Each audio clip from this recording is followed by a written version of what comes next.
In April 1978, Afghanistan President Mohammed Daoud Khan was overthrown by the Afghan military officers. Following this event, the power was then shared by Marxist-Leninist political groups. These groups included the People's Party and the Bana Party.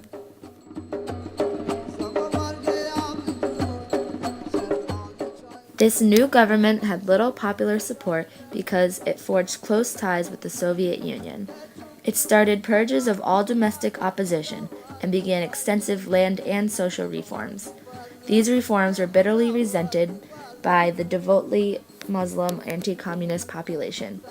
In result, insurgencies arose against the government in tribal and urban groups. Internal fights prompted the Soviets to invade the country in December 24, 1979. 30,000 troops were sent into Afghanistan. The Soviets took over the people's leader, Hafizullah Amin. The Afghan rebels used land and guerrilla tactics to their advantage.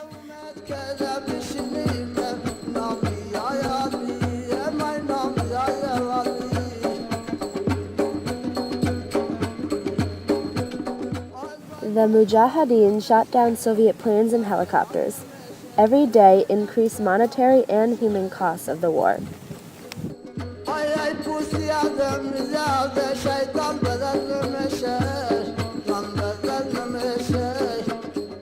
Afghan fighting proved the Soviet strike tactics ineffective. 50,000 heavily armed Soviet troops have crossed the border and are now dispersed throughout Afghanistan, attempting to conquer the fiercely independent Muslim people of that country.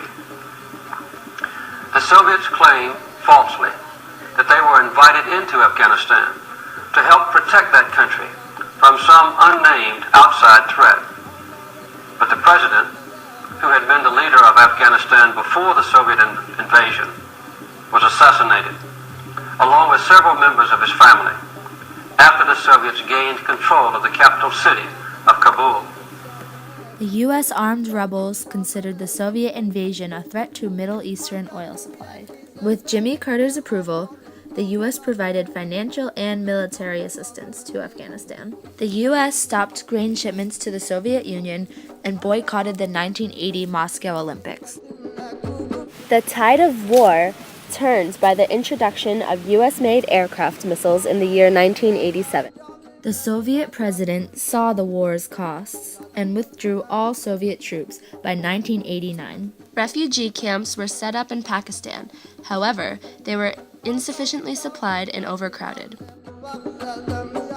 After the war's end, bombing destroyed villages, crops, and irrigation. Millions of people were left dead, homeless, and starving. After 23 years of war, 1.5 million people were killed, and 3.5 million people were left refugees. One may ask why the Soviet invasion of Afghanistan is so important. Here's why. Afghan rebel groups began battling each other for control of the country. The Taliban emerged as a victor, and by 1998, the Taliban controlled 90% of the country. Afghanistan became a refuge for terrorists like Osama bin Laden. Initially, the Taliban was a positive force that brought order to the nation, rooted out corruption, and promoted the growth of business. The Taliban followed extreme interpretations of Islamic law and applied the rules to all aspects of society. They restricted women's lives, banned television, movies, and modern music. The punishment for violating these rules included beatings, amputation, and execution. And on September 11, 2001, members of the Taliban overtook 4 airplanes and crashed 2 into the World Trade Centers and 1 into the Pentagon. When the U.S. invaded Afghanistan, they were met with their own guns that were supplied to the Afghan resistance. Today, the U.S. and other countries are trying to not only get rid of Taliban forces, but also to return Afghanistan to the thriving country it was pre-Soviet invasion. Thank you.